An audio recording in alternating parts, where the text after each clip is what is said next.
Okay, so here we are on the third video of the Down with the King experience. So yeah, piddling around, people gaining stuff, losing stuff. It might be that this game is not as long as I think. That it's just fucking dull as hell. We'll see. But yeah, I mean, it's not easy to build up the kind of, you have to do two things. You have to build up your own faction, and the neutrals have to be pretty small. And you probably want the monarch support down and all kind of stuff like that to be able to overthrow the king. And all that given, well, it feels kind of hopeless, but I think you do kind of move in that direction. Although we can see this guy got his faction destroyed. She got hers knocked down when it was improved, but she's making her ground up. Over here, he's not great. He's only got 12 PP. She's got some 22 PP and is running up against the limit there. Yeah, you really have to build up your PP. Now, you can get really lucky on like the patronage table where you double your PP or get 25 PP or something like that. But it's unlikely. You know, you kind of have to build your way up on the patronage. And right now, we have a -1 and a -2 there, and that's it. It's kind of the high-risk attempt to try to make your faction powerful enough that you can do good things. And I think you lose all your advantages when you die. So you don't really want to get your character killed if you do build things up, which is, of course, one of the other risks. Somebody could just assassinate you or something. Like I said, there's a lot of capability to screw with other players in this game if they start looking like they're getting powerful. All right. Anyway, that's where we are. Oh, here it is, Monday morning. Probably, you know, somewhere around 1:30. And forcing myself to play a little bit more. Don't know how much. It's hard for me to face this. It's just, you know, not that much fun. And obviously, it would be more fun not being solitaire. There's no question about it. But it would be very hard to bring to other people because of the amount of times you have to page through the rules to get anywhere. Anyway, started the turn. We got another failure on the Peasant Unrest, and that's 2 in a row. He gets discharged if he fails again. And the Crown Event was a famine, which means not spending IPs. Certain cards are increased in value, but nobody's going to be usurping at this point, I think. And we start with Sir James. Okay, so James actually picked a few things. He got character 66, which is actually the best of the females, and an expose a scandal opportunity chit, which is kind of the only way you can do the expose a scandal activity, which just lets you roll on this table. The modifiers are, I had to go look this up to see how this works. The modifiers are on are based on Informer event cards. I'm allowed to play as many as I like, I believe. And whoever I'm exposing can play as many as they like. So this is a situation where you could target someone and do quite a bit of damage, conceivably, I guess. I mean, it's not that much. You know, go to trial, go to a hearing. The lose half PP is probably the heaviest result possible on here. But it is possible on a bad die roll that I could get hit with something. So I got to think pretty hard about whether or not I want to do this. I have an extra card, but I do have an Informer in here, so like I'm at 13 cards, so I'm going to have to discard something anyway. So I may actually do it. The problem, of course, is I kind of want to build up my stash of stuff. Right now I'm at 6, 7, 8, 9 out of 12. I can get to 12, but you know, you still want to grow your PP, and think the chit is not worth it. Everybody's about equal. This is a valuable chit when it comes up at kind of, you know, at a point where somebody's close to going for it or whatever. But I just don't see giving up one of my actions to maybe hurt somebody a fair amount, but maybe not. My roll on the craft table, even with my +2 bonus, ended up pretty crappy. And I ended up losing all IP. And my +2 went down to a +1 on there. Not good. I noticed I have both an extra activity and an informer. I'm going to scandal her because she has the most PP right now.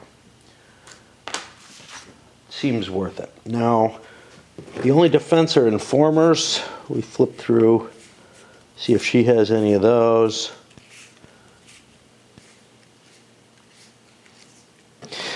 You know, intriguing just feels so much more potent somehow. I don't know. There's just so many ways to get to it, whereas scandal, there's not. So I have a -1 on the die roll, and I go over here. That -1 takes away some of the risk.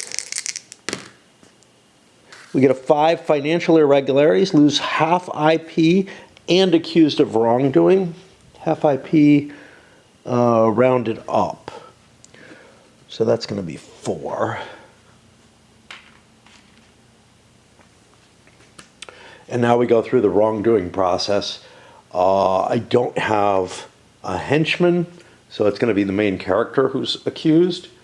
And I'll come back when I'm done with that whole mess. It probably won't end up anywhere. Accusation simply failed on that first level, where you have to roll under your status to save yourself. And there's no modifiers to that, so nothing really happens there. And there's no counseling this turn, so we move on. Sometimes payback can be a bitch, and sometimes the opportunity counters just keep coming up at the same time. Scandal came up again for her. However, she didn't have an informer in her hand. She didn't have the extra activity, so went for the craft table, got a little bit of crap off of it, and mustered Duke Henry. She actually has a handful of violence, which is pretty powerful. However, I don't feel like it's powerful enough to go for it, because there's just so many characters here, most especially so many royals in here. She has royals in her hand and whatnot, but she has to get her PP up. Basically, she would need about double what she has. This is almost full. And, you know, maybe other people have some of the characters and a hand that really is full of these support cards. You know, you can see boom, boom, boom. And you can see where the numbers add up. Like, you know, the army support, a die times 7. That's going to be pretty big. Almost, well, maybe better than King George himself. And if you get the general on your side, you have an army, you have a die times 10. So, you know, you can get some pretty decent points there. Now, on the other hand, how big a deal is it? You know, there's a lot of points here. Just look at the royals that are in the deck. 29, 37, 44, 49, he's not in, 51. So there's 51 points right there.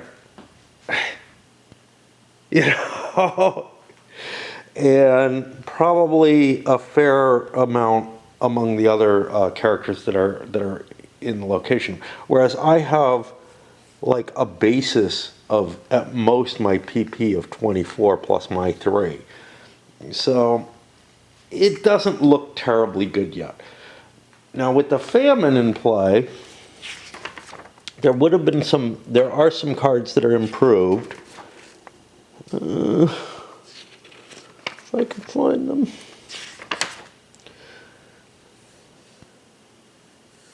Trade Guild, Merchant, and Army. I had the Army.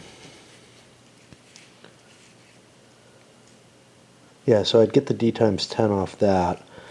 The others are not. Do I have Chronos? I don't have Chronos. I have City, States, and Besses in. Yeah, I just don't feel like the odds are very good yet. But it would have been possible. Like, one of the things you have to do in this game to make it make any, to try to assess the value of your chance of doing something is you have to constantly be calculating out the entire usurpation value. I don't think I have to right now. My feeling is, nah, it's not ready. But I may be badly mistaken, Usually I see at least one or two royals having died by this point in the game. Which is why I think that, like, games quite often, if we look at Crown events, well, Royal Death is only on a 2 or 3, so that's 1 out of 12 turns, so we haven't gone all that far. But quite often, that's part of what kind of culls these points, is when some of the big royals start popping off. Another thing, the best card she had to throw away was a henchman. She has like 3 of them in her hand. So, it's not that big a deal. But no crimes or anything like that to get rid of.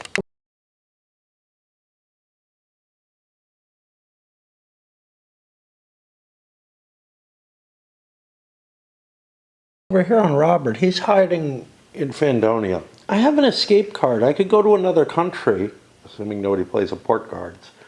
I don't know if that would capture me or whatever, but it just doesn't feel terribly good. Now, I don't think you're allowed to commit suicide when you're in hiding, which means it may be the worst of the situations. Of course, I could just come out of hiding and face my wrongdoing. Unfortunately, I have lots of evidence cards.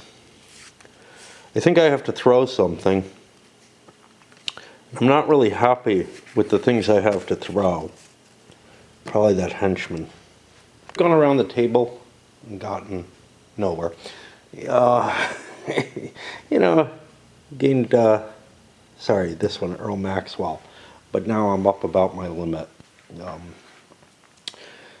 After having done literary pursuits or whatever.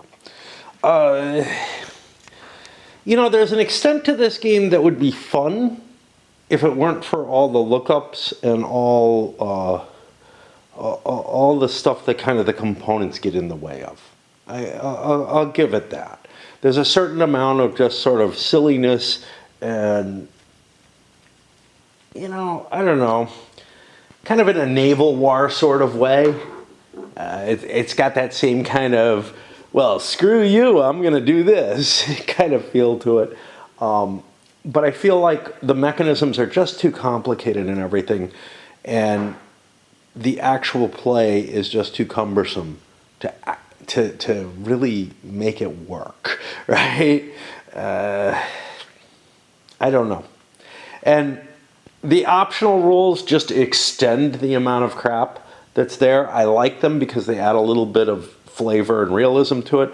But that's how the game is all kind of well, I don't know about realism, but they add some flavor to it. Like, hey, why can't I seduce females? Why can't I seduce royals? Stuff like that. And I really like things like the political problems expanding and all that. But it requires way too much rules lookup throughout the course of the game, and too much chart shifting and all that kind of stuff. It doesn't help that these counters, even when I had decent eyesight, were almost unreadable. The print on, just look at that's just too small, That's too small, and it's hard to assess what the hell's going on and everything. We'll get another turn in, I guess. I mentioned it was kind of interesting, before I start that other turn, that, I just started Crusader Kings 3, or got back, went out and bought it, but got back into trying it. And yeah, it is because of this game, actually. But they drew some parallels, which is that, look, in Crusader Kings, to a large extent, stuff just sort of happens to you, right?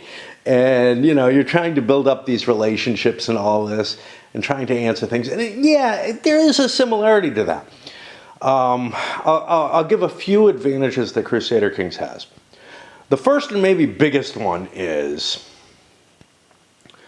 the presentation. Well, the first and biggest is that the computer takes care of all of the burden, right? Shit just pops up. You're given options. You're on a hunt. What do you choose to do? Stuff like that. And it gives you a lot of these little selection things. And you don't really know all the mechanisms behind it. Kind of like in this, it's kind of hard to pay attention to what all the little mechanisms are in terms of what your odds of doing something is because of the amount of charts and everything. Okay, fair enough. And a lot of it is the cumbersome nature of this game that makes it painful. But on top of that, I feel like there's a relatively stronger link to being able to come up with a real strategy in Crusader Kings. You can aim for goals, and they can be different goals. This has a singular victory condition, and you're really just like, hey, build up your faction and hope that other people are building their faction up too so that you can make the usurpation attempt someday before the game, before you pass out from like the game just being too tiresome. And then there's also that Crusader Kings gives a believable world. I feel like the elements that are represented here, the way certain things interact, etc., are just unbelievable, right? So, I can see some of it, but you have a lot more agency, I think, in Crusader Kings than you do here. And to me, that's kind of an important facet. Sure, there's stuff like, hey, a new noble shows up at your court, and then you have options of whether or not, you want to pay to keep them around or marry them to someone or whatever. But most of the decisions you have are pretty pretty easily done.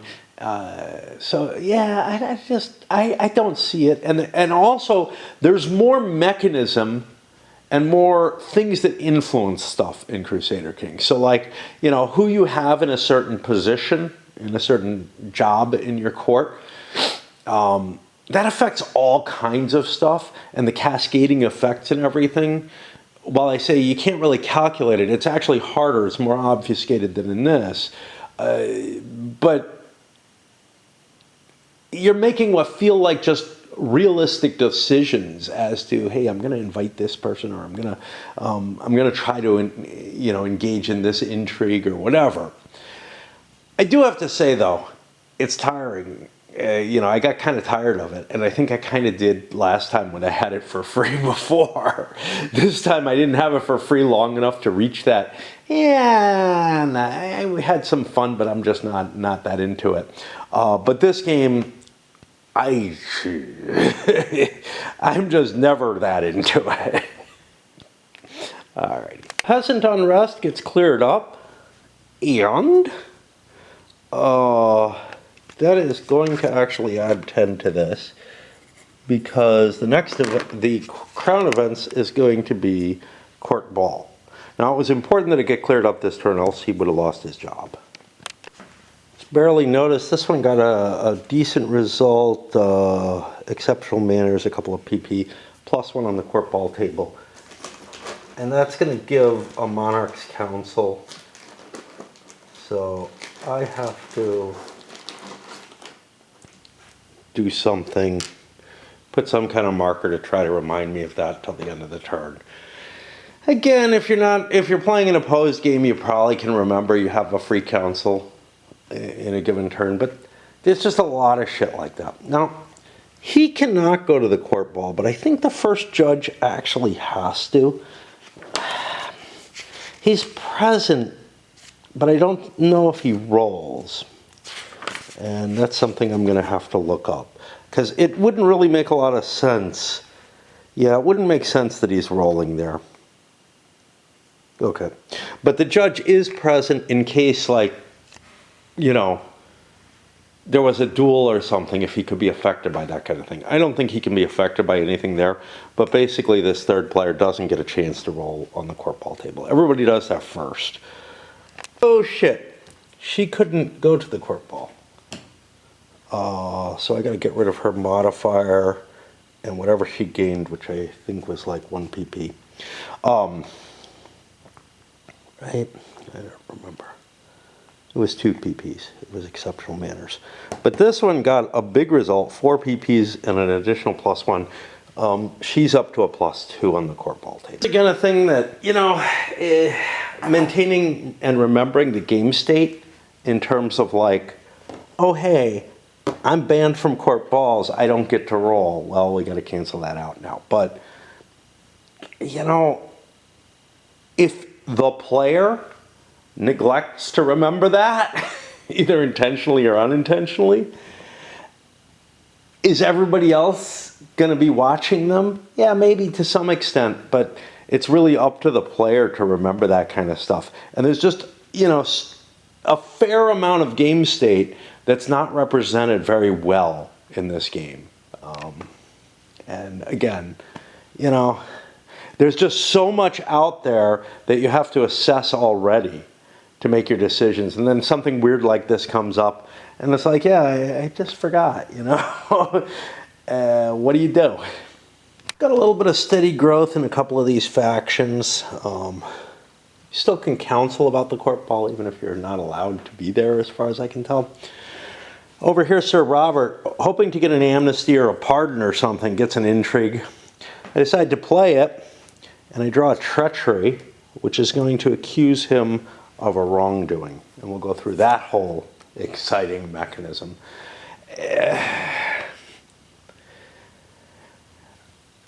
Yeah.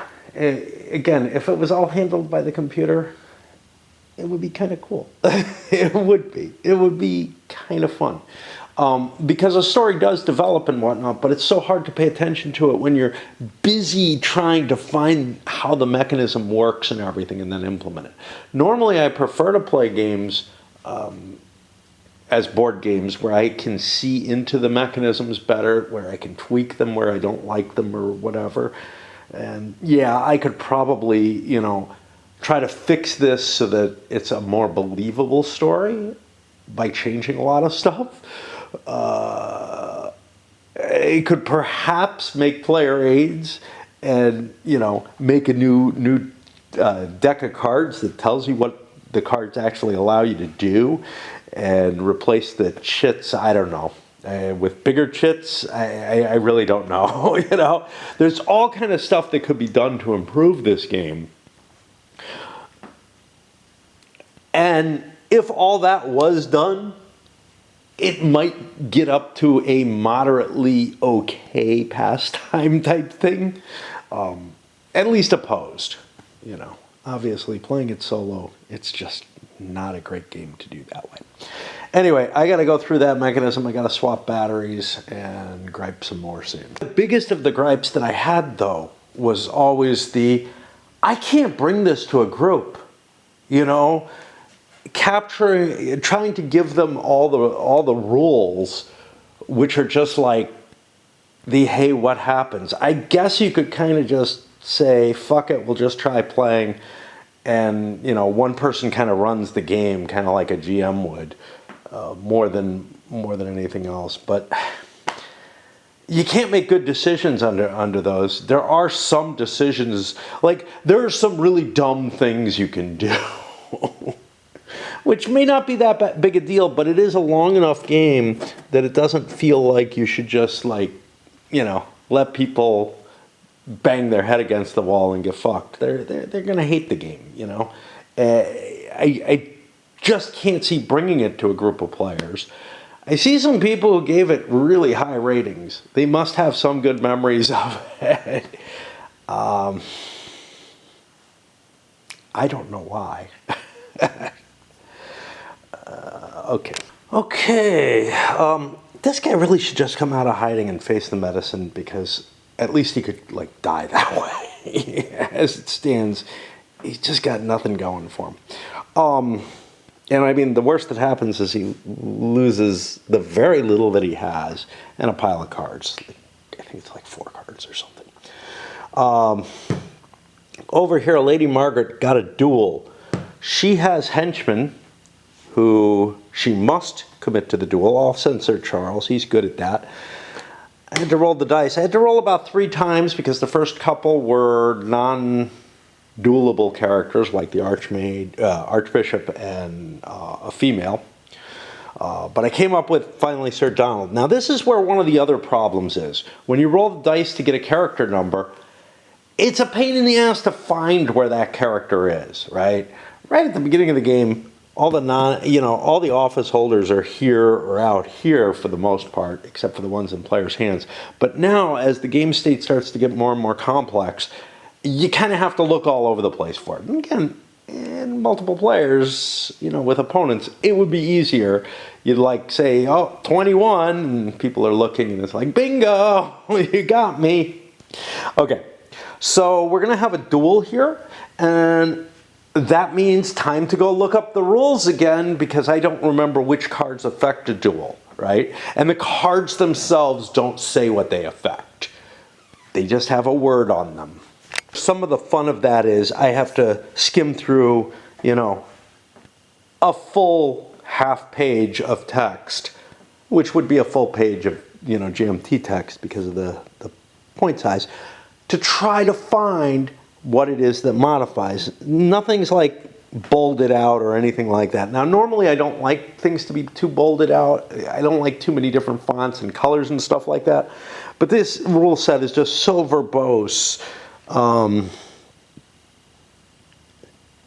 in the attempt to nail down things. And the game is good at that. But now I have to find where the modifier is. Now this all is determining who is able to fight and who isn't and whatnot. So we finally get to here, and now we look for, here we go. Okay, so treacheries are +1 or -1, and this wasn't off the carousing table, so I don't get the +1 from that.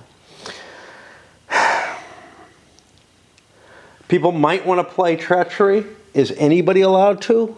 Any player can play them, and impact this. So people might want to play them to have Sir Donald kill Sir Charles. Donald actually does kill Charles. And he gets rebirthed. And now, even though this is an NPC, it's possible that terrible things can happen. So at the end of dueling, if someone kills, you roll, and on a 1, Sir Donald will be accused of a wrongdoing. And we still have to go through that whole mechanism if that happens, even though it's an NPC. Because if he ends up imprisoned, that would change. That would create a different game state. Any other result, the game state would stay the same. Obviously, if he was in a player's hand, that would matter. And wow, this battery is dying too now. Feeling at least one of my batteries doesn't hold a full charge. It claims it has a full charge, but it just doesn't. Like, it's degraded enough.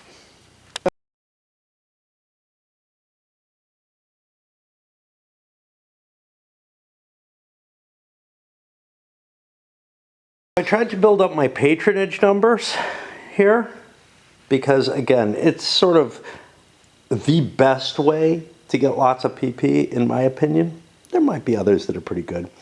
But I had $2, so I went for it. And I got a 7, which is a shitty result, in my opinion. 3 extra activities. What the fuck am I going to do with 3 activities? I used 1. I'm going to use 1 to muster the Admiral. Great. That's my 2 base ones. Now I have 3 more things I can do. I can't keep consulting prestige tables. There's just not that much I can do.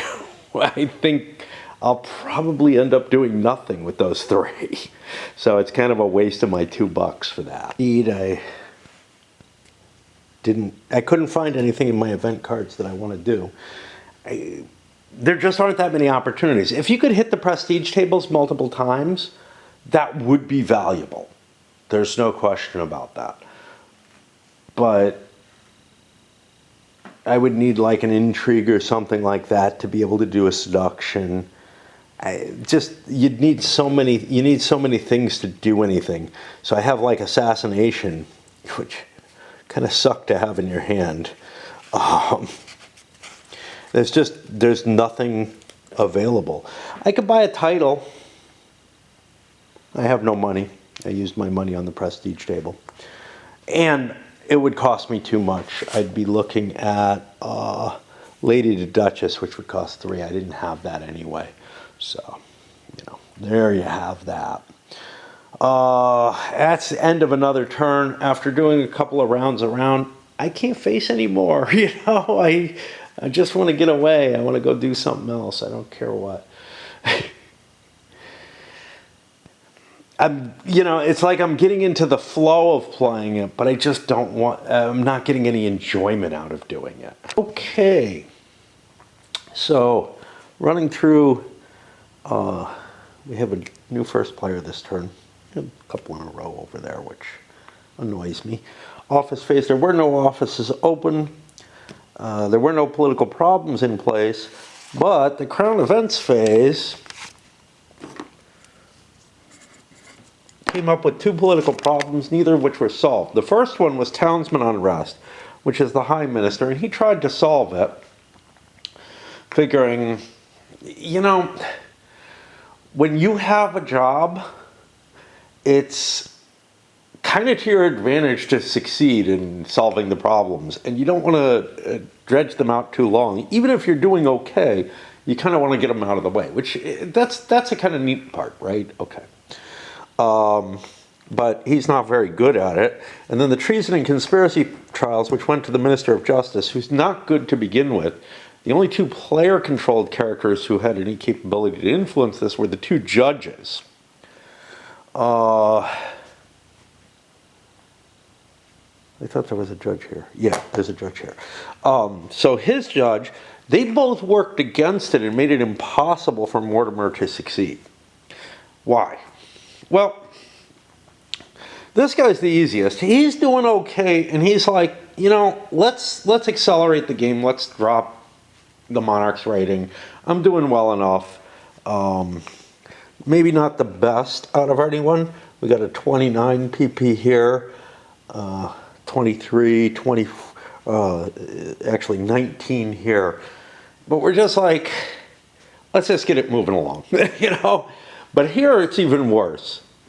First of all, one of the options is to announce an amnesty, but he doesn't have anybody who can counsel the monarch, and he's not going to get anyone probably. Not with the way he's been doing things. But his thoughts are just kind of, let's just bail from this game. I'm in the one position I can't commit suicide from. And do I really want to turn myself in? Something feels so wrong in that kind of situation, as it does with the suicide. Is like, it's just like, yeah, I can see it, but I don't know. It just annoys me. But that's where we're going to be. There is going to be counseling this turn available, but only in the political problems that are open. We're here, gained a character, played around on the literary pursuits table, which is just not a very effective table to be on. Crafts is an okay starting table. Literary pursuits is not a great one to start on. The reason I say starting is they don't have any cost, so they're kind of cool for that. But over here, he got another character. Great, whatever. It's not going to add much. But then he went on the patronage table, rolled himself a big 11. That only gives you a +1. It's hard to build up good rolls on the patronage, but that gave him 25 PP. So he's now got 46 total in conjunction with the council he made, which was to crack down on conspirators, which got rid of a ton of peasant support and 1 townsman support card. He didn't have any of those. And so he stripped a lot of dice of possible, usurpation attempt value from other players. This is important for two things. One, it prevents them from, having as good a hand in terms of going up against the crown. But two, if he manages to usurp, it also weakens their hand against him. So yeah, he doesn't have a lot of cards at all of the support type. I don't know if he has any, which means getting rid of a bunch of these is really, really valuable. The problem, of course, is you don't want to stack them all in the deck in the same place, so I'm going to kind of seed them through the deck. I think that's especially important when you're dealing with paper cards like these that are not really easy to shuffle well. When you're looking, at the more modern cards, or say a Magic deck or whatever, I mean, if you think about it, look, any trick-taking game, cards end up kind of clustered together by suit, right, and stuff like that, which obviously, you want to shuffle. Well, it's easy to shuffle a real deck, but with these, they don't have quite the same flexibility. They don't interleave quite as well. It's just hard to guarantee that you're going to get a good shuffle off of paper cards. It's also not easy to guarantee you're going to get a good shuffle when you have like a bigger deck or something like that. And this is actually a fairly large deck when it's all together. It won't be all together, though, at any time that players are going at it. Player number 3 over here also got an impressive yield off of the business speculation table, getting a maximal roll of 12, giving her a +2 on that table from now on. Now this has a big cost of 3 IP, but 25 PP and IP. This is the biggest single gain that you can get in the game of a combined set of things. The IP is generally fairly useful. I mean, there's shit you can do with it. You can buy yourself PP with it. The PP, though, is the big deal. And that's why I say that I think the patronage table is more important because, first of all, the big victory starts at a little lower. At 10, you start getting 20. It generates PPs more quickly, and they're more important. But it also has that big 12, which can double your PP. So, you can have enough for the game if you roll it once you're at a big point like she is here at 54. If she gets over 100, you don't need more than that. Now, in terms of actions, let's see, I did that and I grabbed a character. I don't have an extra action card, which is a shame because I could, whoa, what am I doing? I acted like I had an extra action card. I could have grabbed a royal as well, and that would allow me, when I do have extra actions or whatever, to court a Fark in order to try to get some cash off them or something. Yeah, it's just an extra little bonus that you can make. I don't know about counseling. I have a Monarch's Counselor. I haven't really looked at what options I might want to do. There are actually two things here. There's Townsman Unrest as well, which I don't think is as interesting. One thing that's painful, and I really wish they the counseling tables, because they're segmented by the different things, listed what the effects of these are. I can do that in pencil if I wish to, but I have to look it up otherwise. And, again, political problems is this huge section. It starts talking about specifics here, but that's mainly about war. And then we get to, if it's at war with any country, army support cards are increased or reduced in value. I don't know which. Yeah, reduced in value to 1 times 4. And pirates reduces the naval to 1 times 2. So there's kind of a, there's this extra impact that's just in play no matter what, if that problem is in the game at the time. That's not the case right now. I don't know what. Townsman Unrest. I could try to trash Townsman support cards. Those just disappeared. I don't know that there's anything I really want to do. Discharging the High Minister is not a bad choice. What are the modifiers there? I'd be getting a penalty against myself. I'm a Monarch's Counselor, so I could throw in a bonus for myself as well. And I could counsel with someone else. like say the stupid Ambassador to Bessesen or something like that, which if I lose it isn't that big a deal. Counseling didn't really give me anything, it gave me a PP.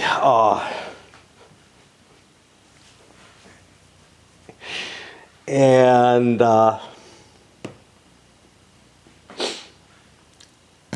coming over here, Sir Robert decided to do the wise thing, come out of hiding. He goes immediately to a hearing. Yeah, sure, he's been accused, he's been convicted. He escaped from jail, which usually, you know, increases your sentence or whatever, if anything.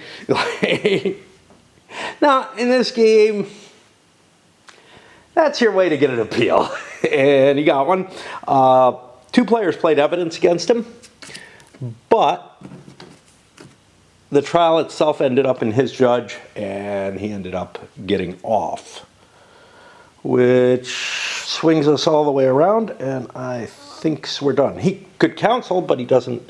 I think he only has one action when in hiding, and only one card. one thing drawn. He was drawing for pardons or whatever. You know, it was no risk because he just has nothing left. What would he lose? Nothing, really. Some cards. So the start goes over here, and he got an any activity, which he'll end up using. He decided to go and gamble all the way up on the business speculation table and lost everything he had. So now he's in worse case shape than if he had died. But, you know... Again, whatever. He also has a -1 on that table. Once you start building up minuses on tables, and that can happen even once you had pluses, it becomes very hard to use those tables again. He's got them on patronage, business speculation, and fashion. He's going to have a hard time gaining PPs out of this. He could call for charity, maybe that'll help, but you got to start your turn in that situation. And since he had an any activity card, he intrigued a card from his hand and grabbed a Monarch's Counselor, which just gets discarded. Just figuring, well, this guy's been dicking me over and he's doing well. He could have gone for either of them. So Lady Margaret decided to explore a new table, the romance table. She got True Love proposal automatically accepted. Kind of crappy roll, but this table gives you some decent PP, and her options are running low except for literary pursuits. Without any cash. Of course, you could go for the charity, but charity is dangerous when you have anything. This guy is in a position where, yeah, begging for money is fine. He's got nothing to lose. Cheap trick, Southern girls. Okay. And with that, she decided to marry the Admiral. So her action is a marriage. That's going to mean, I believe, everybody can go to the marriage and roll on the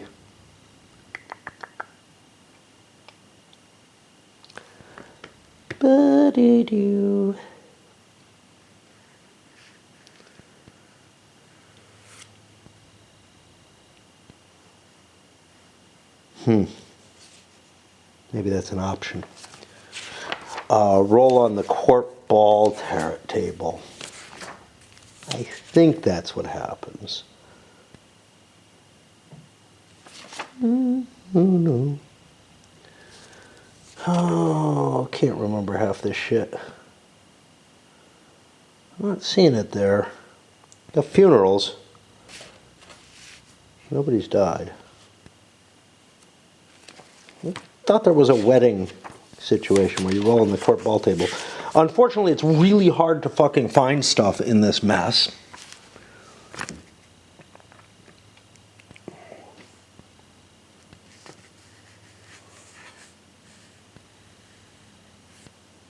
I'm not seeing it here. I'll look again. I really thought there was a court ball table for this.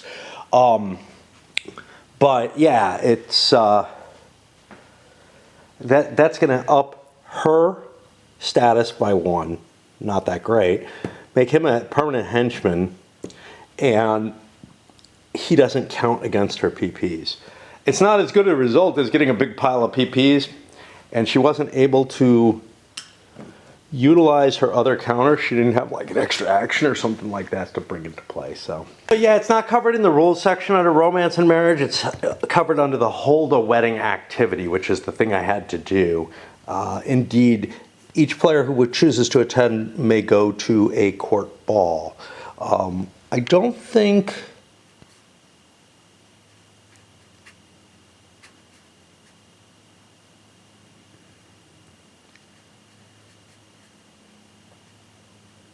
No, the socializing table, sorry. So, yeah, so then definitely you're not excluded from avoiding a court ball. So that's kind of an extra bonus to get into here.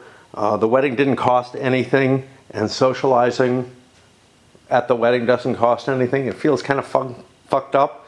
I guess, you know, you're using money that's not allocated to all the intrigues and whatnot. It feels to me like you should have to pay money. Somebody should have to be putting out some significant money for the wedding. Chance to get your feet wet on a table that normally costs you something for free, so that's kind of cool. These two got disadvantages. This one losing 5 PP, but no modifiers that are penalizing for it. And this guy gained 5 PP. No modifiers that are advantaging for that. You know, it's a table that doesn't give you a lot of benefit. You don't accrue sort of the kind of snowballing effect that, say, the patronage table does. Once you get to your +2, you're starting to make that double current PP a lot more valuable, a lot more available, and therefore the patronage table becomes a better and better risk until you roll something shitty and, you know, end up losing some points on it too. But yeah, nobody got anything. Oh wait, no, she got a -1 actually off of it. Hers was bad enough. Where am I? That was only the second player, no counseling available because she has nothing to counsel with. Here we were so proud of getting a +1 on the patronage table. Yeah, well, canceled that out and lost 5 PP by using it. Oops.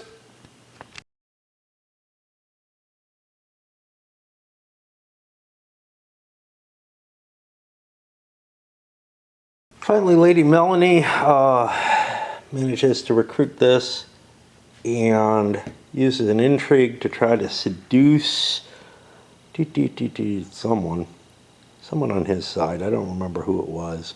I think it was probably Lord Percival with his high points, because she has a lot of PP left over. And it used up her intrigue. I forgot to do counseling with this guy. She's going to remember to do it. I don't know what's going to come of it. She has royal heirs, and the deck is beginning to get low. You can do usurpation. It doesn't count as an activity.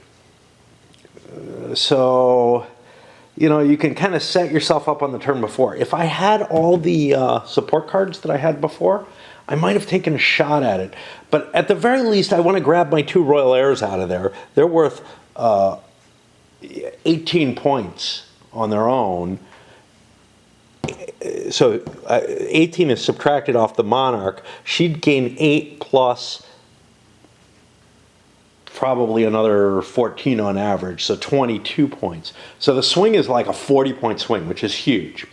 I still think that the king has too large a faction, but the point is, as these blue chits get eaten up,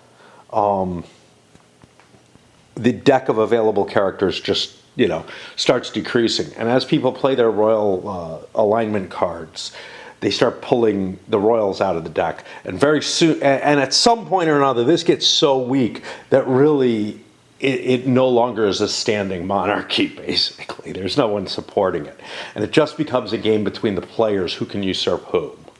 Feeling I didn't try to resolve any of the problems, because I know I did some counseling on those problems already, right? And I don't remember doing a damn thing about them. I also don't remember if there was a crown events. What did I do? Did I just shift to the first player and do him and not roll any events? I think that's what happened. It's It's what I get for not paging through the book and getting to the sequence of play. I really should have a card, and I have index cards. I should have a card that just gives the sequence of play on it and have it out somewhere. Because without that in front of me, I have problems. I don't know what the fuck to do. I think we're going to just say that there were 2 player turns in the last turn, and we'll play this out that way. I won't allow any counseling, anything like that. Well, I guess I could. Now, that would skew the numbers down here, I guess. I'll just give, the free extra turn and say, fuck it, I screwed up, and the only way to go back, the only question is whether or not I should allow counseling in it. And fuck that. Let's get rid of that. All right, I'm going to move these here because I'm tired. And yeah. But the factions are beginning to grow, at least hers is, to a size that it is kind of getting within view. Now, let's say I added up the points.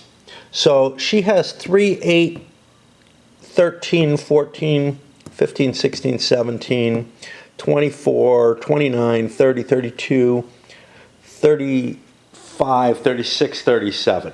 As an example, I have 37 points there.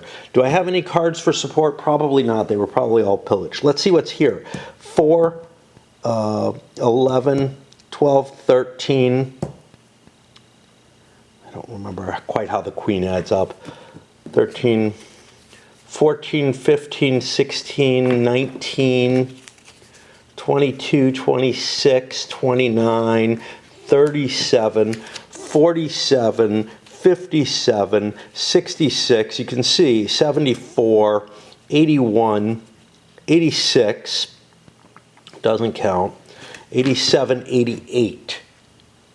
That's without his 2 dice times 3 and whatever Queen Catherine gives. I don't know if she gives us her flat 10 or if she gives her flat 10, her status of 10 plus 10 more, which is I think actually the case. So, we're maybe halfway there, Now, some of that can be taken from the royals that I have in my hand. Like I said, that's a 40-point swing, right? But still, it's still probably nowhere near enough to do things. But I feel like at least she's getting close to where a usurpation is in sight. But if I were to do it now, my faction would be wrecked. Unlike historical cases, of semi-failed usurpations, which sometimes resulted in just everybody involved being killed, and sometimes resulted in leaving it alone. I don't know what you'd consider, like the Duke of York's seizure of power, or some of these others. See, the whole thing is they don't, like the thing with the Duke of York and the thing with like Lord Mortimer. They didn't right away kill the king or anything, It's not like they tried to put somebody else in charge. They took over and made themselves essentially the defender of the realm or whatever. And there was always an excuse for it, right? Like a king who's ruling, all over himself. Or who's too gay. Depending on your choices. Okay. I didn't just flow from the player determination phase to starting to play the players. Office phase, nothing happened, but political problems. We resolved one, the townsman unrest. The treason and conspiracy continues because he just has no chance to solve this with the 2 judges opposing it.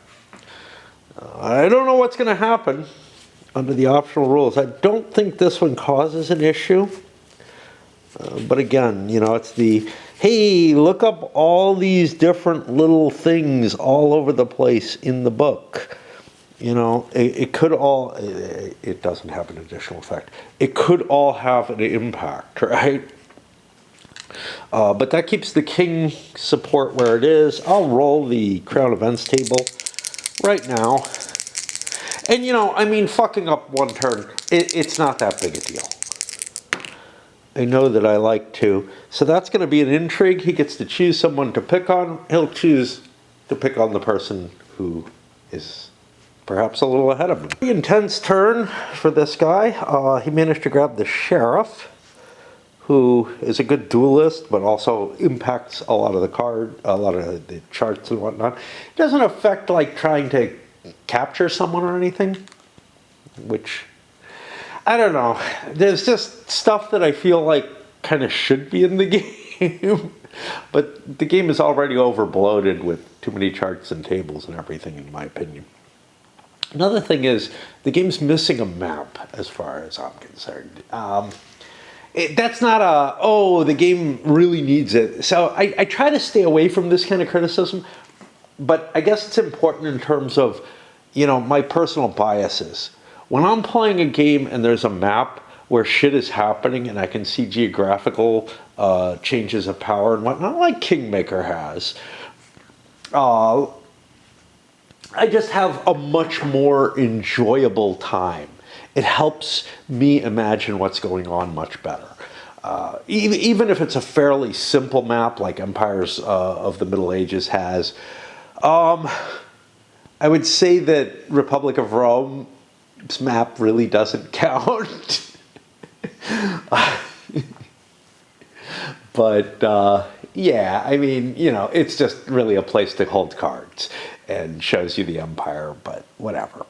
It does help you kind of picture what's going on because you have actual locations still there. So it helps a teeny bit, but for the most part, I just, when I'm playing a game that's all cards, I feel like I'm playing a different kind of game, right? I feel like I'm playing, I don't know, something that's more abstract, and I just don't like it. Anyway, let's get back to his turn.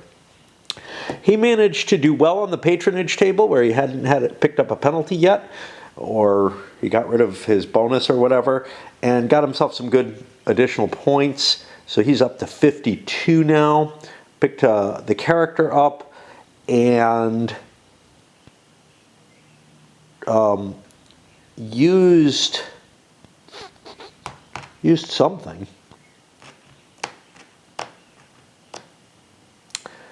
Yes, used his counsel to get an intrigue an opponent and ended up pulling the Prince Alan card. This is why holding these isn't so hot, because now I just lost this big 10-point royal. It is no longer going to be withdrawn. That hurts everybody's situation. Now, in terms of the modifiers for that, the sheriff gives you a modifier. The judges each give a modifier. This guy actually opposed the council because he doesn't like either of them. But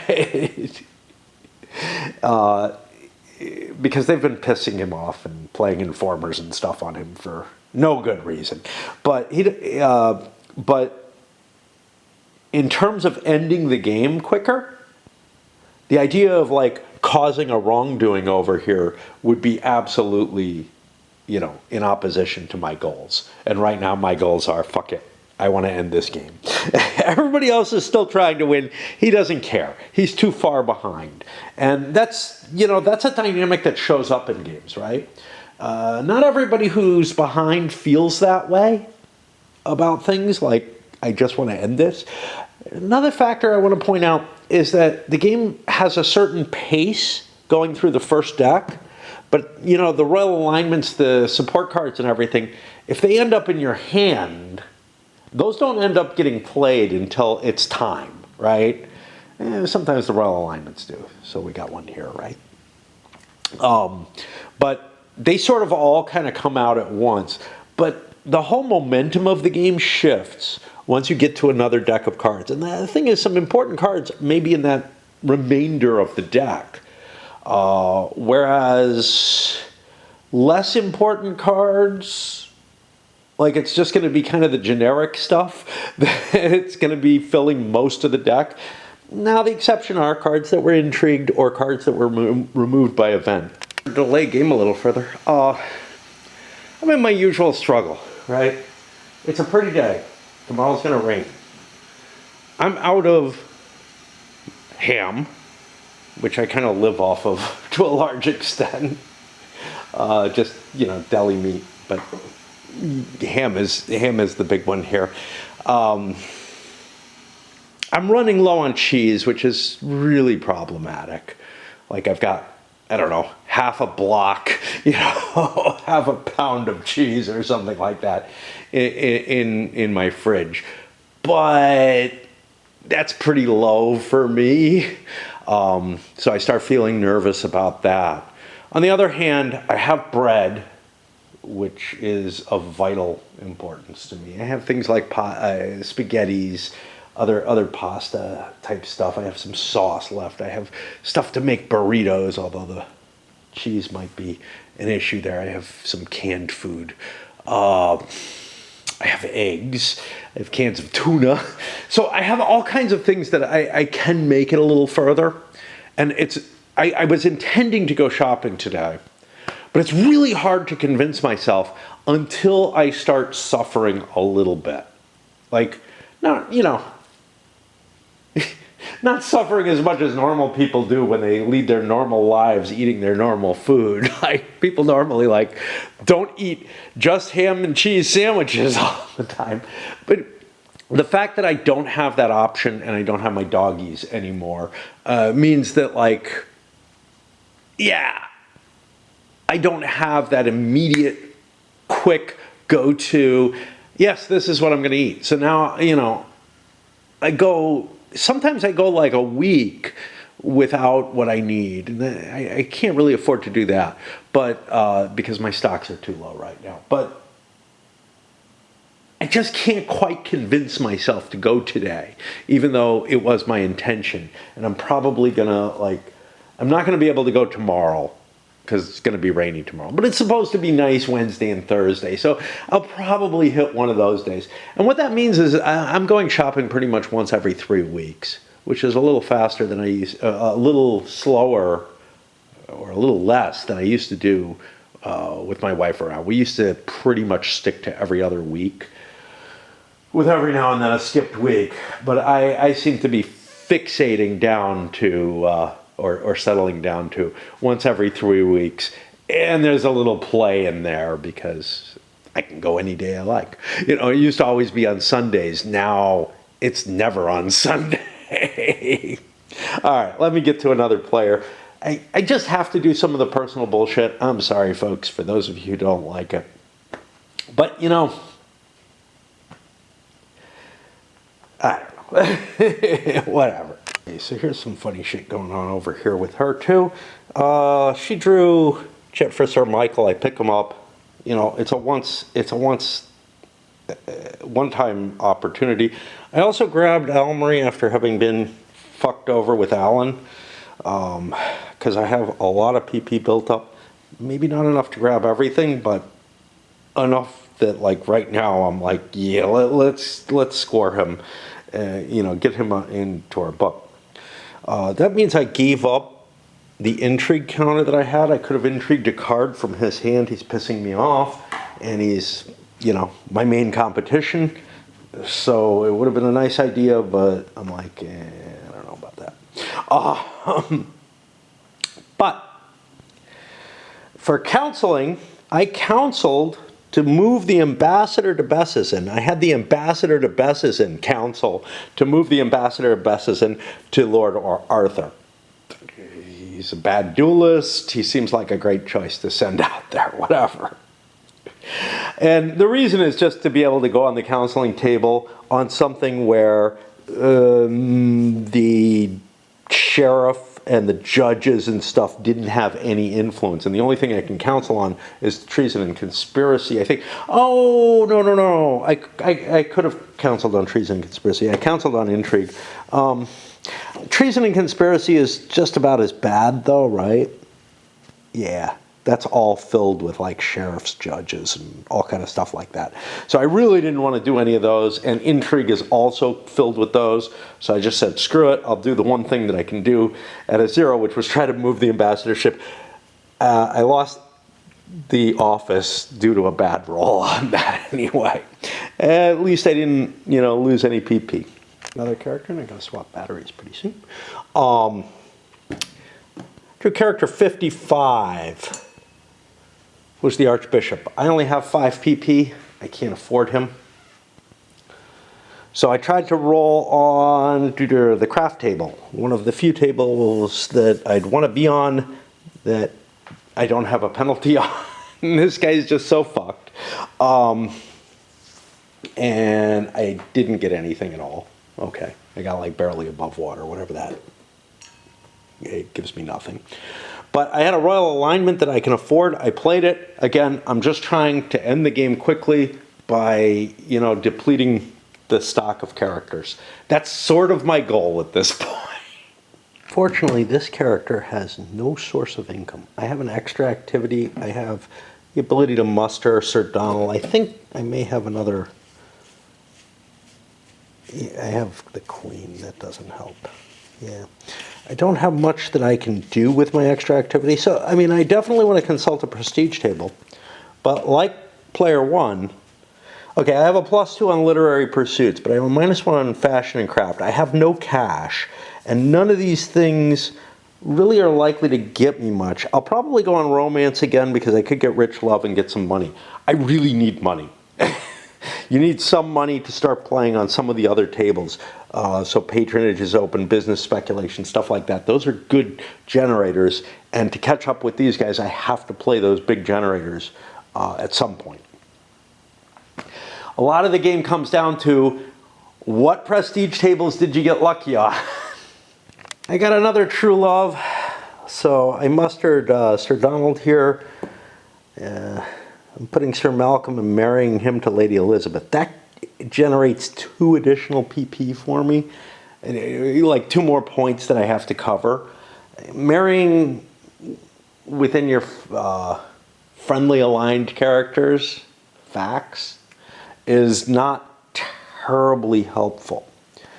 I'm not high enough status that I could marry Philip. If I had another extra activity, I also don't have enough points to do that. Because that would gain 5, and I think I had 6 left. Let me see.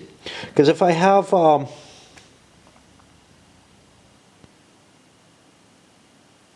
no, I don't have the money to up her by giving her a Duchess title. Yeah, so this is the best I can kind of do. It's not getting me, what I really need to do is increase these. And that's not happening. I'm not getting the cash that would allow it to happen. So what did I do? I mustered. I used the prestige table for romance, and now I'm generating another. And then I'll let people go on the socializing table. We look at socializing, and only Melanie kind of wants to avoid that, so she won't go to the wedding. And so for the 2 factions that the leader did show up for, and I don't know if everybody except for her is there, in terms of like, for dueling and whatnot, or what's up, but she's not there. He got a useful contact. You can intrigue a card. Intrigue the big army support card. That's a good card. You don't want that. You don't want to lose that. Even if you don't have the general or the famine.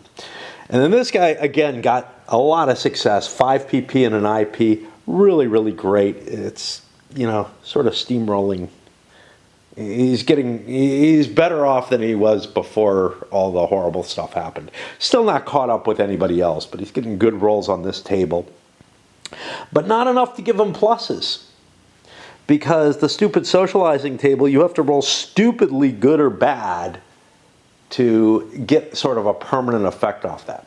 Now, as someone who's socially inept, I don't know what I've done. I don't feel like I've done any of these things, But I have a huge penalty on socializing, right? Like, probably getting me here, it's probably like just what my normal die roll is for socializing. Under any circumstances.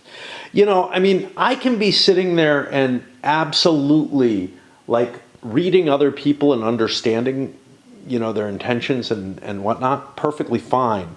I still can't act on it. There's a common thread there about not acting.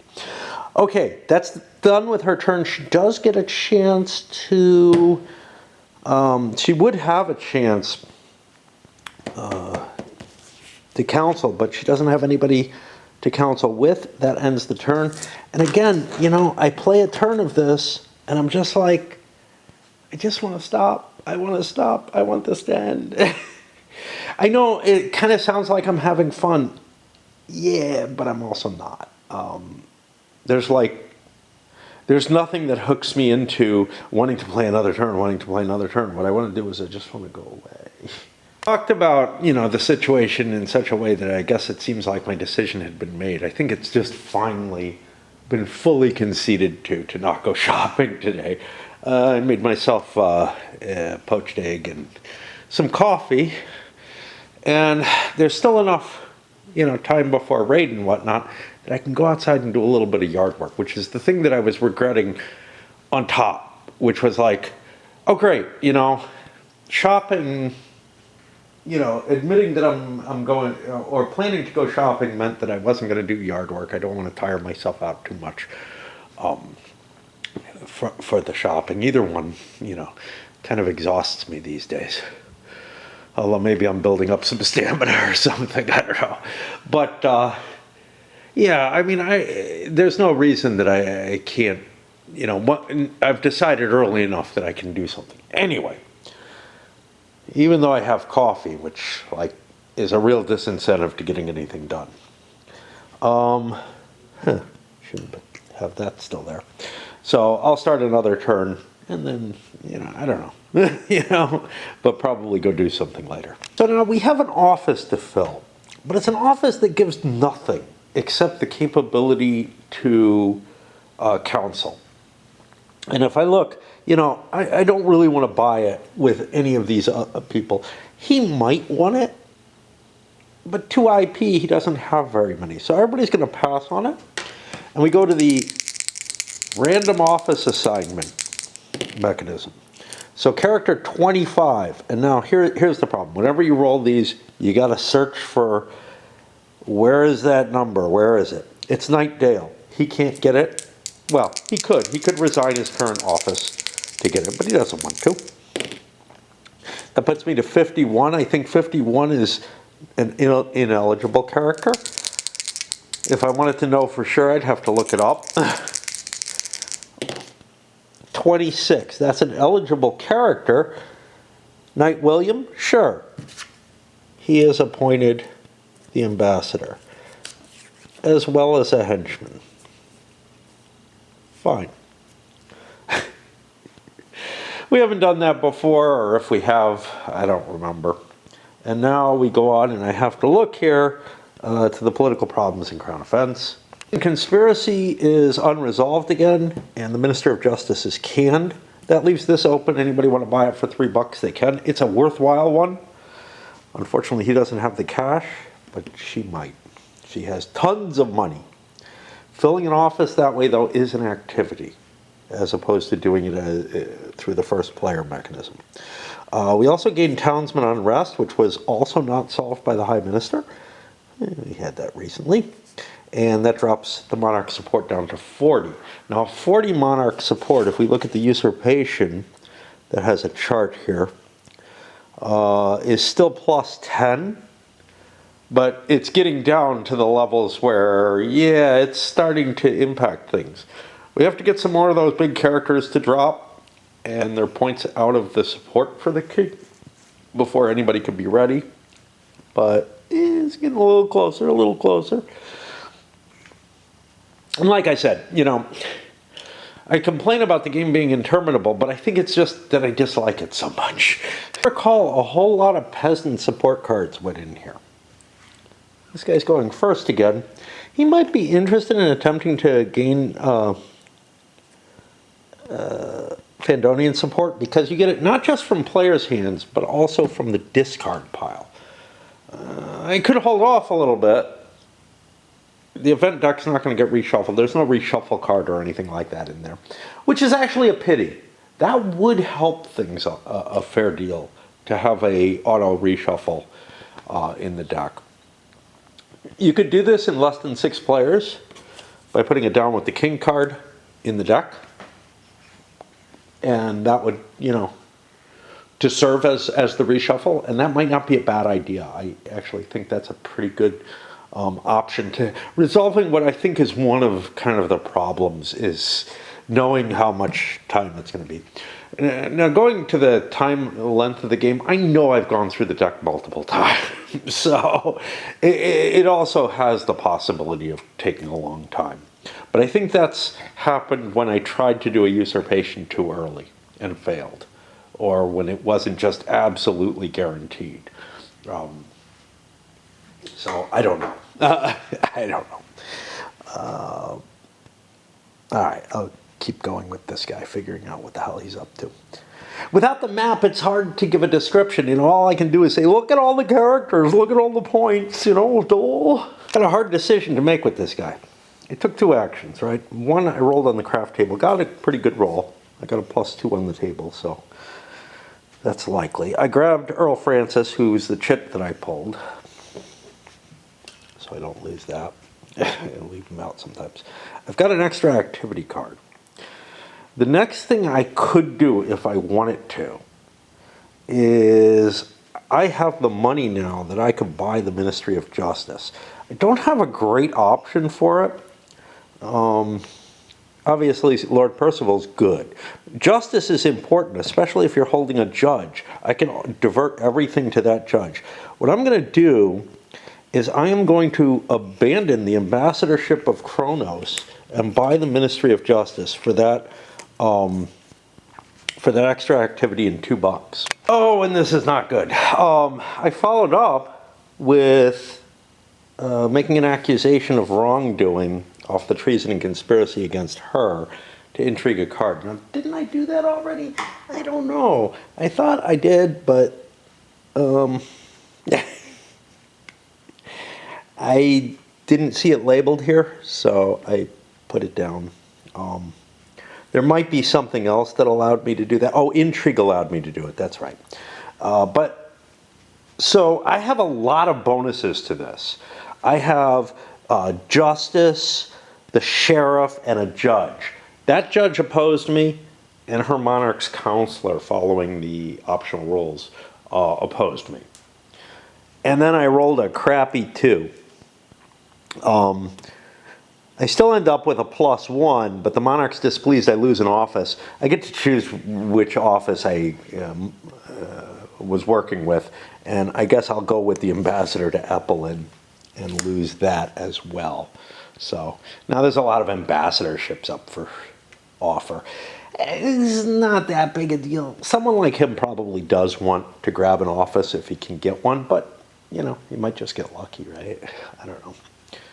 On her side, she pulled the Minister of State into her orbit with the chit, but on business speculation, I got a shitty die roll, ended up getting a -1 and losing all my IP. I don't know what the number was for that. Let's see. It wasn't great. It's poor investment. This is on a 6, okay? You lose all IP. I had a whole shitload of them, like over 25 IP, which generally you don't see in this game. Business speculation is just such a dangerous table. It's one of the reasons I like to stay away from it, but it's what she was good at, and not quite so good anymore. But it's like, I probably still want to hit it because it's got big bonus checks.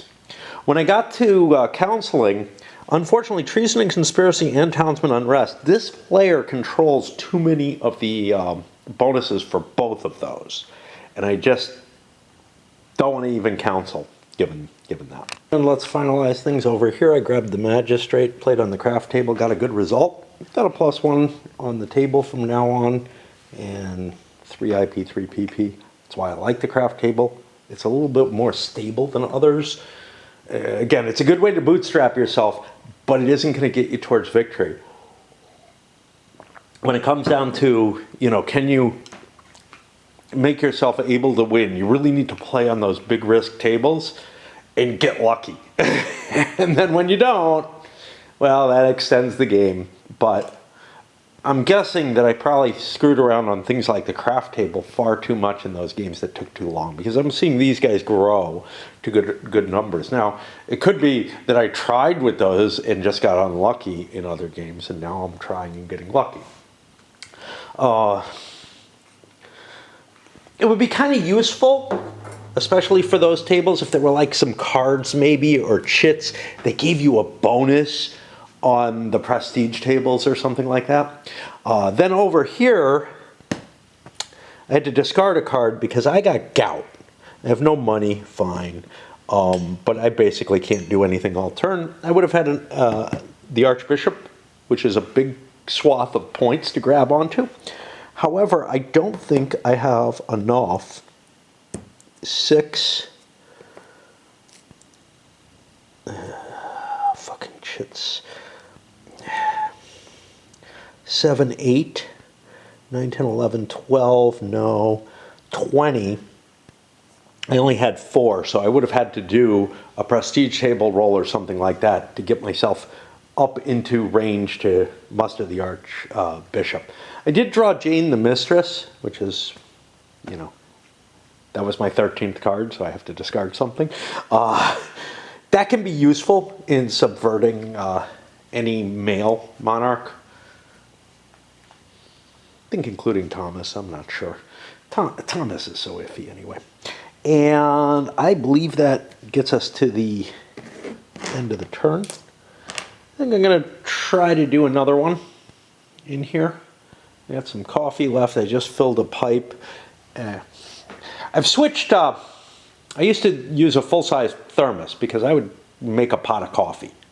And now I'm making about a half pot of coffee. When I put that in there, when I take 1 cup out of it, well, this is actually like 2 or 3 cups, right? When I take 1 mug of coffee out of there, I got room for like a couple more. But I found a thermos on my walks, and it's a much smaller one. And I didn't think it would hold what was left, but it seems just about the right size for what is left of what I usually make coffee-wise. So that's kind of, I don't know if it's a bonus or not. It means I have a smaller container, out on my mess of a kitchen. I have a predilection for rolling things that get to this guy as the first player. Maybe why he's in the lead. I don't know. I don't know if there's there's just advantages for being first player, I guess. It's hard to tell because you get to kind of watch what other people do, so there might be some advantages to going later in the turn as well. They don't make up for the first player. Offices that are available are 2 ambassadorships. In general, those aren't worth it. You're paying $2 to fill an office that is worth 1, if it's not Bessison, that's worth 1 status. What that means is that, I can get that 1 status in general for $2 off the title table. Now, if my main character doesn't have a job, it might be worth it. If I don't, because that's a status that doesn't count against me, right? Or if my main character is spouse, if my main character is female.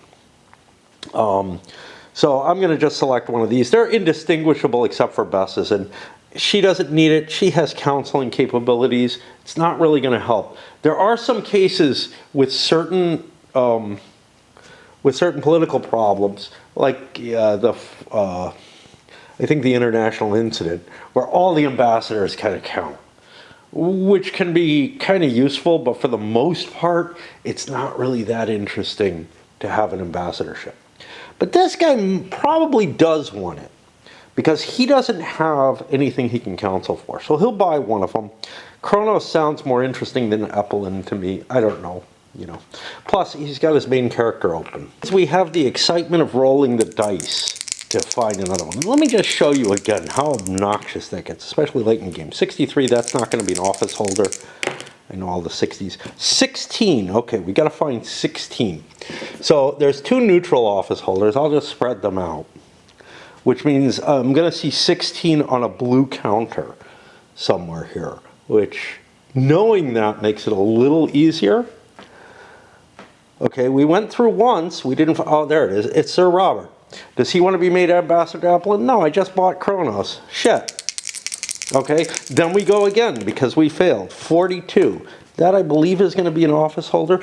Let me expose the non-office holders too. Since there are so few cards left, there's still a lot of royals though.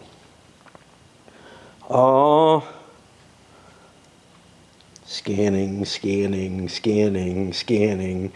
42 is Duke Roland. He is assigned this office. I can't refuse it if I don't have an office.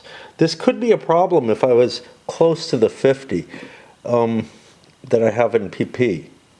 But, and you're going to do this a lot in this game, you have to count up what you have. So 1, 6, 11, 12, 13, 14, 15, 16, 17, 18, 23, 30, 35, 40, 43, 47 now.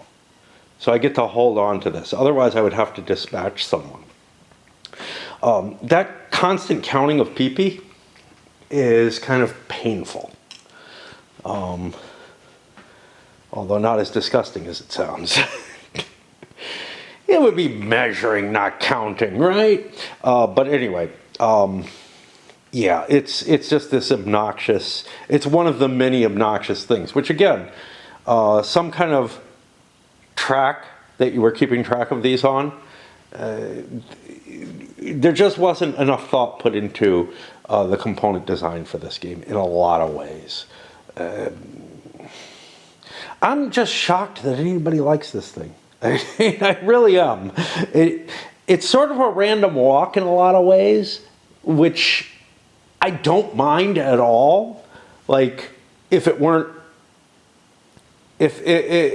so cumbersome to use, right?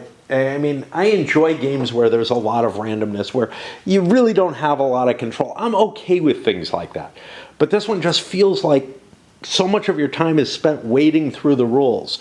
Now, I did see somebody's note, which was, you know, the first couple times playing it, you have to go through the rules a lot, and then maybe it becomes easier. It doesn't for me, but I guess some people could memorize most of all these modifiers and stuff that aren't on the charts, and that, you know, you have to dig through quite a bit of text to find, just because of the way the rules are organized and everything. They're not organized well as a reference material, particularly. They're just, you know, things are kind of scattered throughout the rules, and you don't really know where you're going to find it. For example, the Hold a Wedding was in the activity for Hold a Wedding, which is not an unreasonable place for it, but not under the Romance and Marriage, where all the information you really need to hold a wedding, other than like this, is actually present. Kind of pitfall, you know, when you're looking at something logically, you're like, okay, all the opportunity chits are gathered together, or all the activities are gathered together with the information that you need for them. Of course, it's not on here because it's not required and it's not a modifier, right? So all the effects are not listed out on the chart. That would be really more useful, right? What's on the back of this? Event card summary.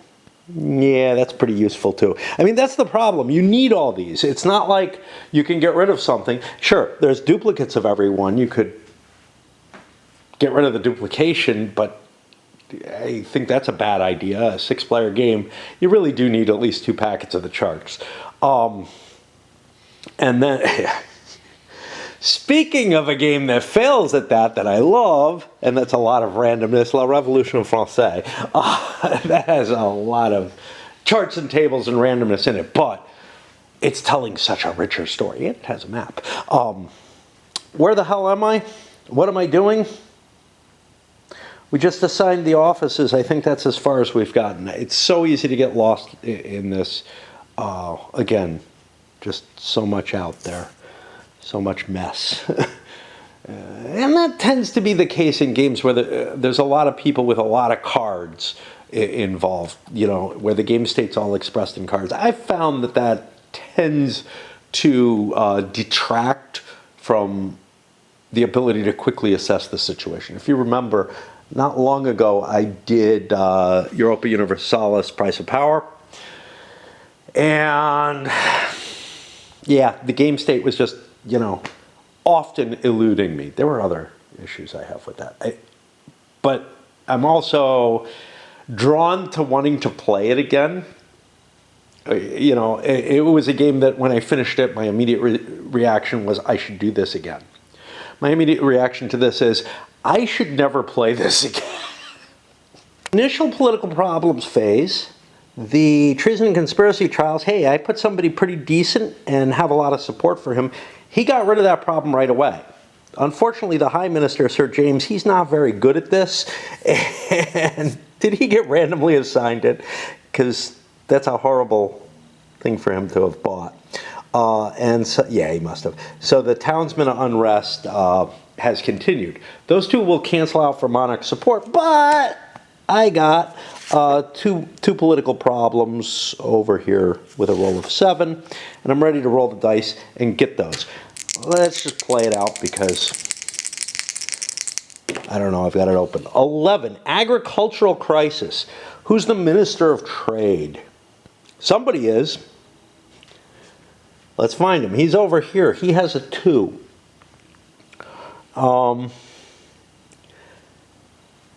This player might be interested in trying to continue to drop monarch support. Maybe I don't want to try too hard. Can be modified by the High Minister. Yeah, I'm going to oppose that. The Minister of Trade, I don't know yet. The Minister of Treasury. Okay. That's over with her as well. And the Archbishop nobody has. So I've already got a -1 on this. The Minister of Trade is crappy. He has a 1. If I don't throw some bonus in, I'm not going to solve it. I'm afraid of losing my office, so I'm going to throw the +2 bonus in. That puts me to a 3, which means I solve on a 2 or less. So the agricultural crisis happens. That's going to be 10 more unrest. And let's do the second one. Second one, townsman unrest. We already have that, so we keep rolling. Happens a lot. Banking crisis, Minister of Treasury. Okay, that's over here. He's good. So I don't feel the need as much. High Minister is going to penalize that. I've got Trade and Treasury here. So there's a 1 penalty at least on me. That drops me to a 4. I'm going to drop it all the way down to a 2 to make it unlikely to succeed. That one succeeds, so I break even on the monarch support again. I was kind of hoping to drag the monarch support down a little bit. This guy probably can solve the crisis at the last minute. I probably wouldn't leave it till the 3rd die roll, you know, but whatever. And that's going to put us to, hey, let's find the sequence of play because I cannot remember these things. That's going to put me down to the player turns, indeed. I think I've got it on him. I don't really recall. Yeah, I rolled for him because we assigned the ambassadorships. So let's put all the dice over there and start figuring out what he's doing. Constantly counting your PP, you have to also constantly be thinking about the usurpation value once you start getting kind of powerful. You know, are you close, are you not? And man, this is going to drag the game out, right? What I found in the game is one of 2 things happens. Either I vastly underestimate and, you know, hold a usurpation when it's just impossible and ended up saying, okay, and this isn't too different from calculating to begin with. I end up figuring out that, oh yeah, I shouldn't be rolling on this, you know, because the effort to calculate is almost entirely before you roll the dice, right?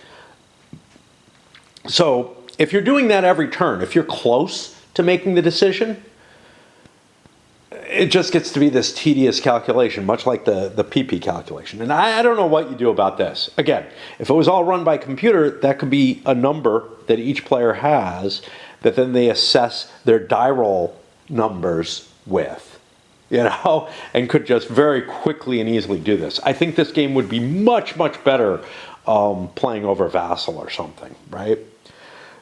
I don't know how much Vassal supports stuff like that, but obviously you could play this on a computer in a much, much easier fashion. And I don't think you would lose too much because the components aren't fun, right? Or you just wait until, damn it, I'm sure I can do it. Now, right now, I'm pretty sure I can't do it, so I'm not going to do that calculation. But I'm probably close with these people, because this deck is getting smaller. There's still a lot of royals, though, and I don't like that. And then, you know, there's big people like the Archbishop available as well. You're only competing with the non-aligned characters. You're not competing with other players at this point. Once you take a successful usurpation, then it's other players who will try to usurp you. Really odd to me that we haven't had any royal deaths yet. That feels weird. I've also mentioned before the heritage, like a character dies, another character takes their place with exactly, you know, who's the same family with exactly the same values. And where that's really problematic is with the PCs, as far as I'm concerned. But if you say they're of the same family, like, I don't really care with the NPCs. It's the PCs that I care about, because they are still aligned and they are heading that faction and everything, right? And I kind of have this problem with the Republic of Rome. And if you look at my playthrough of that, I've made up rules to make faction leader much, much more fluid, right? By actually aging all the characters. But here you have a certain pool of people and they just keep getting replaced. And again, I don't mind, you know, people die at court. It might not be the same family, but somebody else arises into the court because the size of the royal court is just a certain size. So, you know, it doesn't really make sense to me to deplete the non-player character cards. The player character cards, on the other hand, are the ones I have a problem with, because that same family whatever is just spawning one after another of these people, right? That same faction is just generating one after another of the same kind of lowly, ineffectual leader, right? It's not like you get leadership moving to someone else who has some kind of importance or whatever. It's, you know, it's people who rank below knight, okay? I don't know what the hell sir is if you're not a knight, but it's people with the lowest possible rank within the courtiers who are heading each of these factions. And that just feels like such bullshit, right? And they're not allowed to marry royals, and they're not allowed to do this, that, and the other. And that's the family that keeps producing as many heirs as it absolutely needs. And it's basically, you know, these are families of like, you know, 15 kids or something like that, is what you have to assume. Because you're doing this within the life of one king, right? It's not like, you know, you're looking at dynastic growth over centuries or something, the way Crusader Kings kind of does. I don't know how long each turn is. You know, it's probably an abstraction, but yeah, it feels like maybe a month or a few months, maybe a quarter. I don't know. The agricultural crisis is interesting. I think Let's find the monarch's counselor.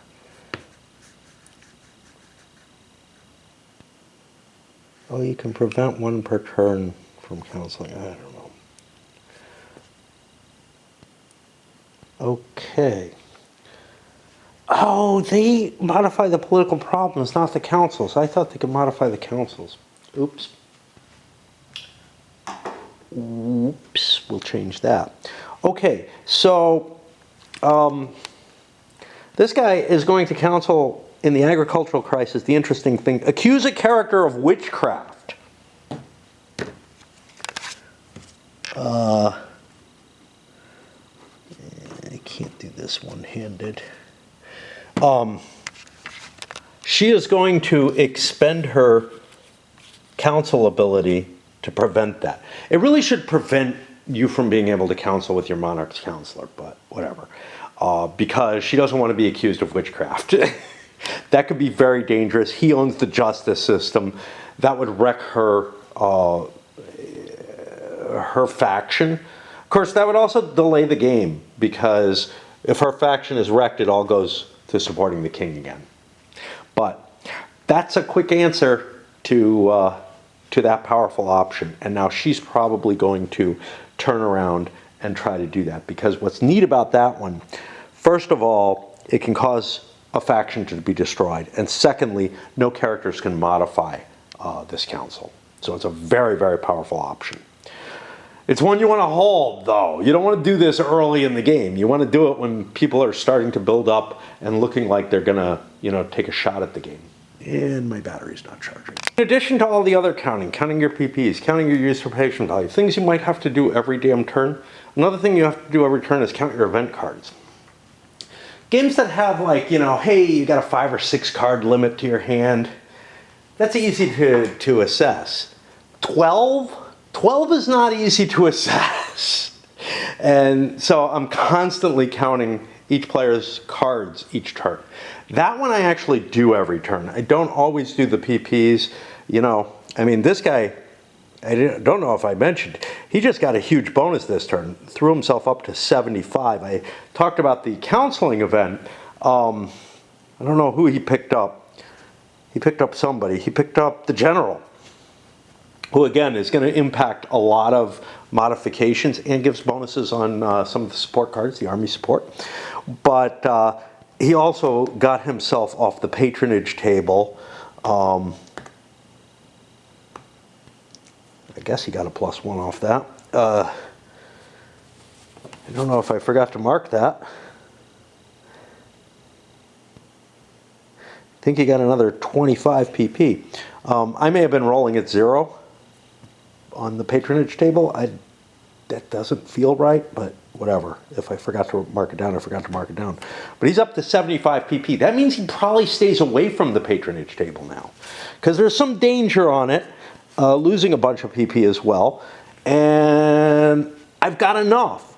Now I can start going for, maybe not doing much on the prestige tables, to be honest, and just working towards the goal of winning. 50 is a little too little, I feel, in a 4-player game. I don't know.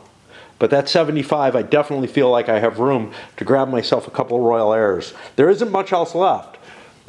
The chit cup is almost empty. Situation, by the way, that's somewhat reminiscent. It's not as bad. I think you get like an IP if there's no opportunity chits left. That's somewhat reminiscent of Kingmaker, when the character card, when sort of the player card deck, the stuff you're allowed to keep. I don't know if it's called the Crown deck or the Royal deck or something like that. But it's basically all the families are in it, all the jobs are in it, all the bishops are in it, and all the mercenaries are in it. And you get to a point where it just runs out, and the goal of the game is to try to bushwhack someone so you can get their cards into the discard pile so that you get a draw, because otherwise you get nothing. But here you get, I think you get an IP if you don't get anything. For whatever worth it is, this is not what I want to pick up, a 2-point status. It's just, But I don't know. I don't think I have enough for the Archbishop. So yeah, and I do have more royals in here. I think maybe not. Through her hand, and I didn't see it. Didn't see any. I know she lost Alan. I thought she might have gained one. I know this one did. But that decision on the ambassador to Kronos, I noticed something. There's mercenaries from Kronos. Shit, the battery's fucked again. There's foreign intervention cards, right? And those are not terribly big, but a reason why you would pick one ambassadorship over another, because you actually get a bonus on the die roll for that. Well, and now it's back for no good reason either. But he had no ambassadorships, so I'm not going to fuck around with that at all. I think it was Eppelin was the other one. I'm trying to get some kind of, like, desire to go on.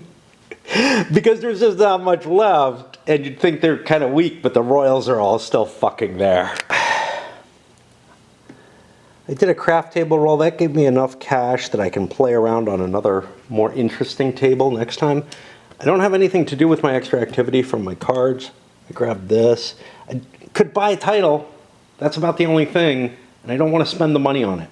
I need that money for playing on the prestige tables and trying to increase my prestige higher.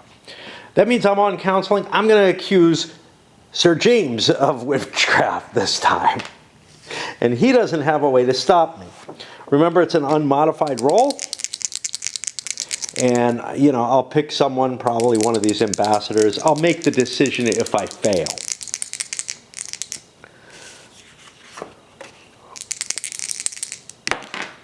We get a big 11. Monarch is pleased. Council accepted. Gain 2 PP. That's nice. That's going to send the whole weight of the legal system against him. Of course, he's able to just negate it, right? He's the legal guy. The Minister of Justice chooses which judge is in play. That's a 5-point bonus on him. He didn't make it through the hearing. Evidence was played against him. He chose not to play an alibi.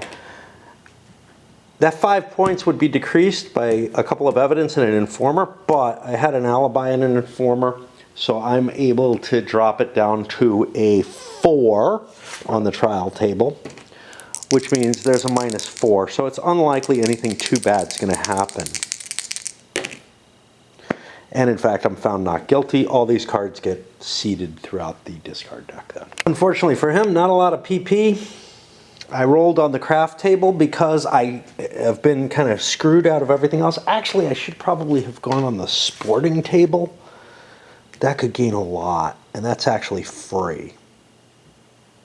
But I made my decision and rolled. I forgot. Males can go on that. Means I don't get to get the Archbishop, which would have been very helpful. But I'm just kind of in this lackluster position. The only thing I can really hope for if I'm trying to win, right, is somebody goes for a usurpation, somebody else counter usurps. You just start having, like, things start degenerating, and you know, maybe there's somebody goes and fails and there's an execution and things grow out here or whatever. I just want it to end with this character or with this player. Final player in this sequence. Again, not good situation on the prestige tables for the amount of money she has. Continued on the romance table. Got to intrigue a card from here. Tried counseling to accuse her of witchcraft. Didn't manage that either. She's unable to block. And let's see. Other than that, picked up Sir Donald, and that's it. I got to count my cards, see if I have to discard one. That's the end of a turn. I think this video is going up at this point, and then I'll try to do a little bit of weed whacking. I got some lighter stuff to do around my circle and whatnot. I can't do, so the problem is I got most of my hill cleared. Oh, you can't really see much.